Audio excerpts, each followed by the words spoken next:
Hey, what's up, Walsingham? It's been a long time since the last time you heard from us.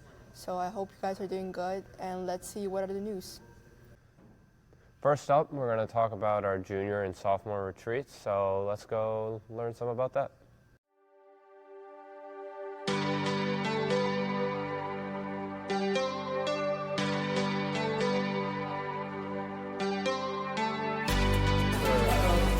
How's it going, Devin? I'm going good. What?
It seems like Aiden has some news for us, so let's go check it out.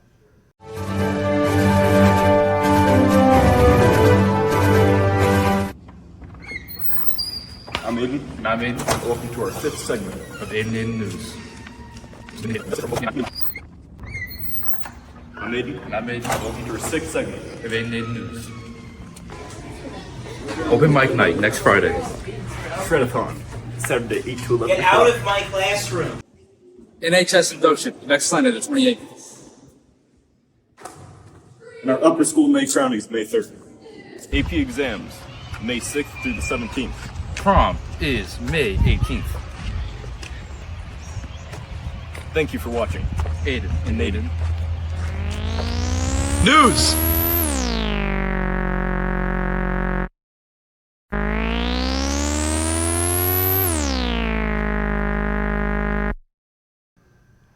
So since the last time we've talked to y'all, we've had a solar eclipse, so let's go see what we got from that.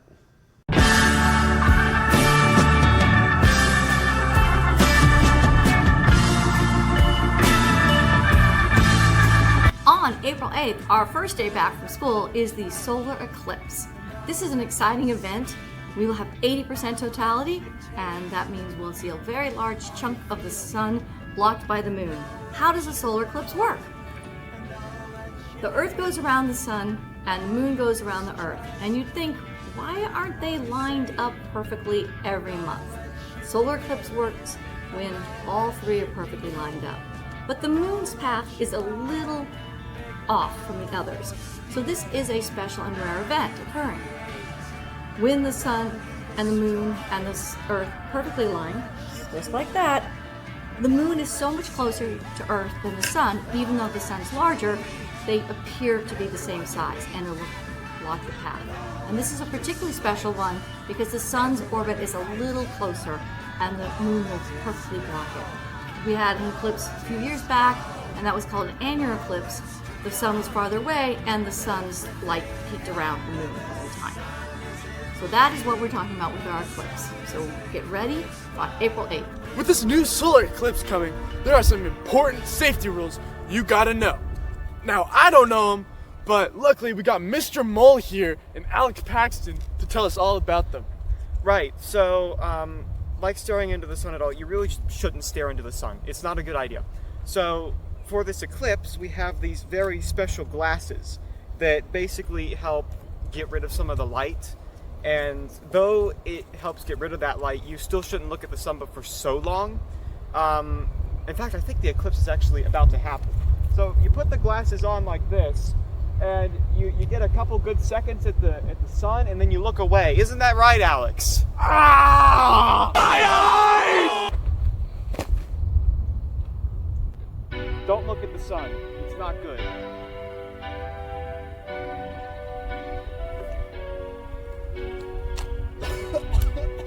I'm dying!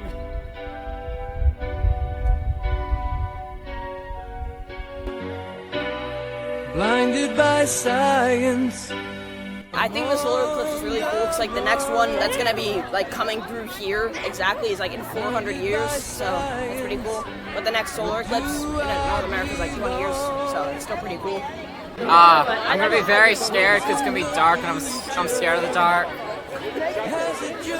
The solar eclipse is a special event and I'm really happy that everyone in the school got to see it because this is a once-in-a-lifetime opportunity. What are your thoughts on the sun?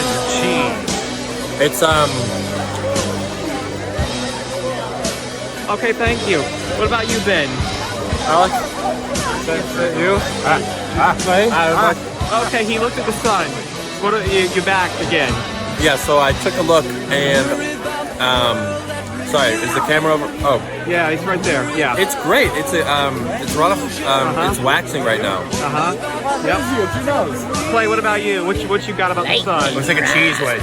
A cheese wedge. Okay, and you? Is this road going nowhere? Or is someone leading it somewhere? So I have some great news for you guys. So the yearbook has been fully finished. So if you guys are planning to buy your book, just carefully listening to the news. Hey guys, I'm Anastasia and I'm a senior this year and I'm also the yearbook editor. This year our theme is Walsingham Raps and the basis of our book was music and unity.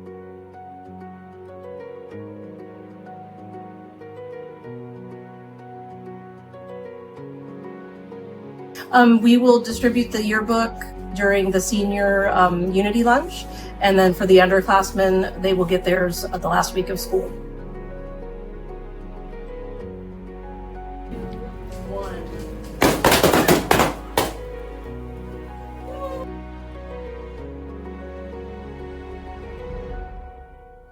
So we have been planting seeds with the kids from the kindergarten, so let's see how we did on that day.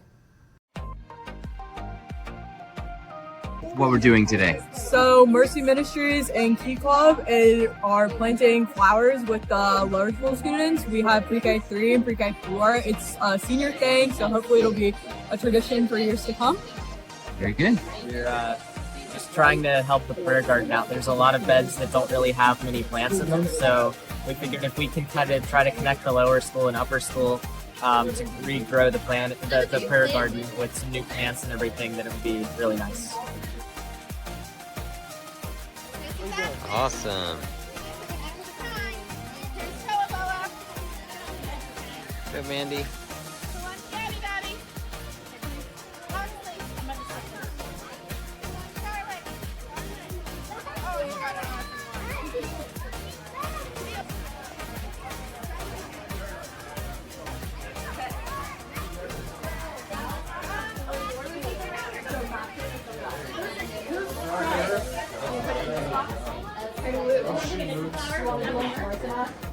you want to do those ones, or do you want to do? There's those two also. You want to do these? You want to do which ones? Whichever ones you want. We'll keep it the same ones. You want to do those ones? Okay. So put a little. Then a little hole. Yep. Do you like when she lets the border? First, can we put more dirt in it? Yeah, so cover the top. How's it going, Sebi? It's good. We're just Checking out your pot. Yeah, apparently you need soil and seeds. No clean again. No clean again. This is fun. We're actually going to try to create a giveaway on England so that all the milkweed. So that's going to be our community outreach this year. Farmers market. What's up, Andrew? Cool jacket.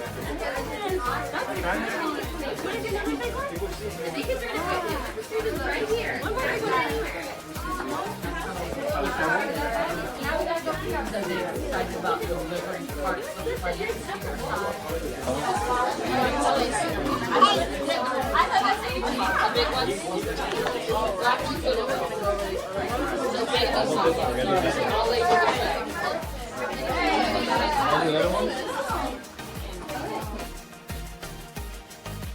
The Interior of the swing.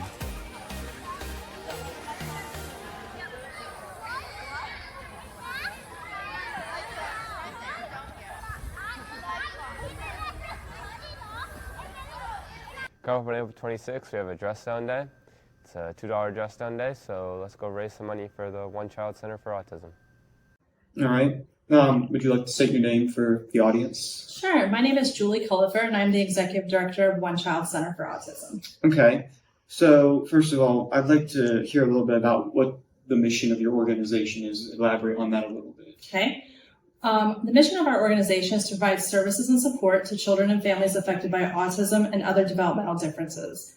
And this is important because it means that we're an autism center in name only, because we were founded by two mothers of autistic children. But throughout the years, we've learned that the services and support that we provide actually are impactful for a whole wide range of families with children with disabilities.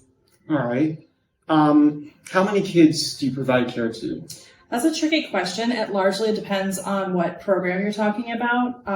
Week in, week out, we have about over 100 kids that come in and out of our building. But we do have other programs such as like Kids Night, where we service over 300 families a year in that program. Okay. Speaking of activities and things like that, what kind of activities are the kids provided? So we have a therapeutic side and a recreational side. On the therapy side, we are an ABA provider, which is a form of behavioral therapy. We also provide social skills groups. And then on the recreational side, we provide different programs for both children with disabilities and their siblings, something called Kids Night, which meets once a month at the Williamsburg Indoor Sports Complex. It's a night for kids to come and run and jump and play and have a great time while their parents get a night out. And then we offer social clubs for teenagers. We also offer a club for siblings. So we have a wide range of recreational activities. Okay. Very interesting. So even though we're doing a fundraiser and we're being charitable and we're donating, how else can the Walsingham community or anyone contribute? Yeah, so I love that question.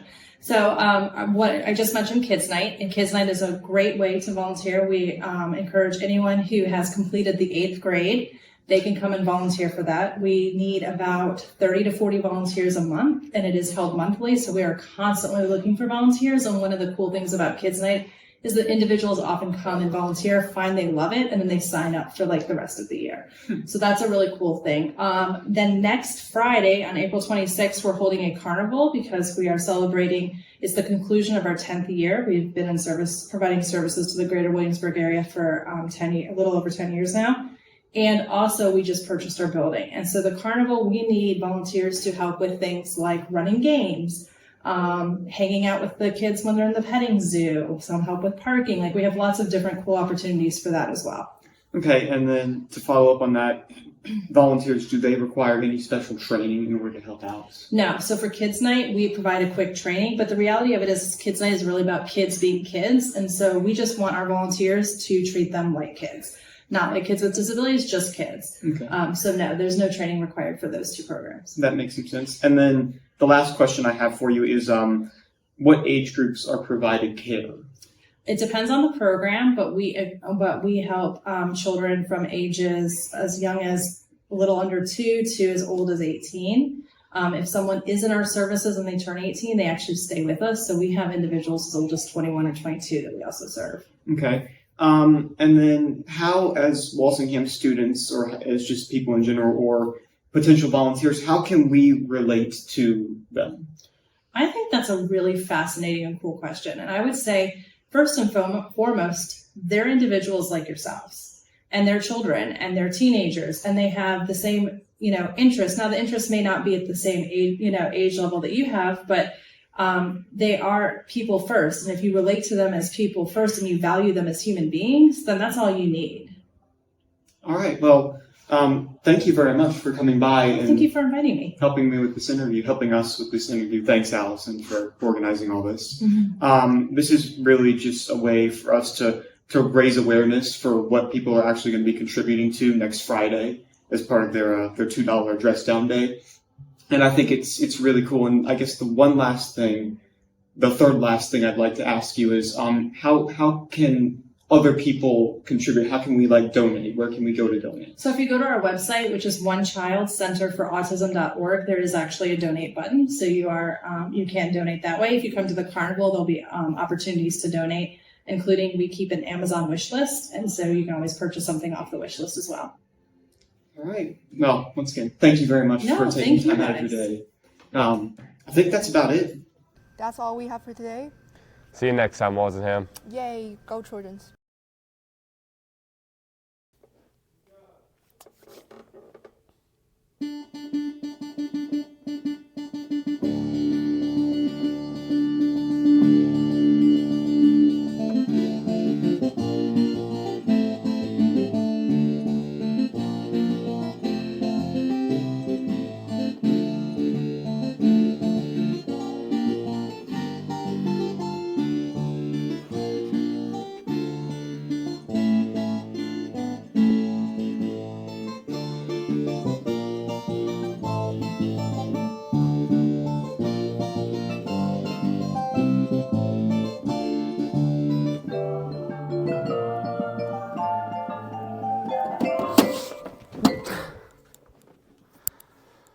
Come to open mic night.